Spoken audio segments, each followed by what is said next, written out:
Hello everyone. तर अशा soul soothing आणि डिव्हाइन एक्सपिरियन्ससाठी इव्हिनिंगसाठी तुम्हाला ऋषिकेश, काशी, बनारस येथे जायची गरज नाही. असाच एक्सपिरियन्स, असाच आत्मिक अनुभव आणि आनंद तुम्ही घेऊ शकता नाशिकच्या गोदा आरतीमध्ये. तर आरती म्हणजे काय? त्या त्या देवतांची स्तुती किंवा वंदना. अशीच गोदा मातेची महती सांगणारी, तिचे धार्मिक, आध्यात्मिक, भौगोलिक महत्त्व विशद करते ती म्हणजे गोदा आरती. गोदा आरती ही श्री रामतीर्थ गोदावरी सेवा समितीद्वारा 19 फेब्रुवारी 2024 अर्थात गोदा जयंतीपासून सुरू करण्यात आली. हर हर गोदा हर हर गंगे, हर हर गोदा हर हर गंगे, हर हर गोदा हर हर गंगे. त्र्यंबकस्य जटोद्भूते गौतमस्याघनाशिनी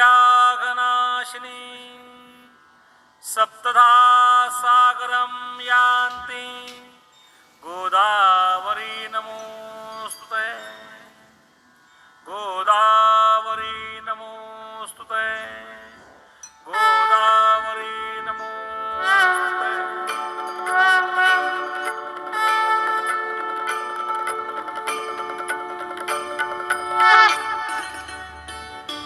जय देवी सुरसरिते गोदावरी माता, केवी शब्दे गावी तव गौरव गाथा. जय देवी सुरसरिते गोदावरी माता, केवी शब्दे गावी तव गौरव गाथा. जय देवी जय देवी. लेऊनी जल स्वर्गीचे जव भूवर आली, दक्षिण गंगा नामे ख्याती तव झाली. दर्शन घेता सकल हृदये भारी, अमृत योगे धरणी चिरसुफला झाली. जय देवी सुरसरिते गोदावरी माता, केवी शब्दे गावी तव गौरव गाथा. जय. तसा तर गोदावरी काठ किंवा गोदा मातेचा काठ अशा अनेक मंदिरांनी संपन्न आणि समृद्ध आहे.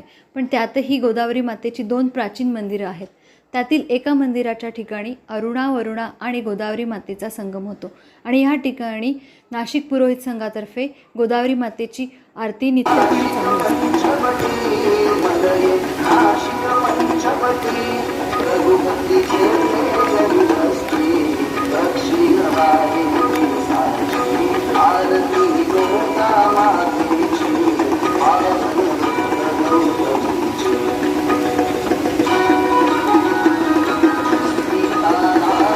तर ह्याच गोदावरी मातेच्या तटावर गोदावरी मातेचे अतिप्राचीन असे एक मंदिर आहे, जेथील मूर्तीचे दर्शन दुर्लभ असते. कारण की हे मंदिर वर्षातून एकदा तर कुंभमेळ्याच्या पर्वकाळात भक्तांसाठी वर्षभर खुले करण्यात येते.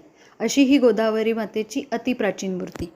हर हर गोदा हर हर गंगे, हर हर गोदा हर हर गंगे.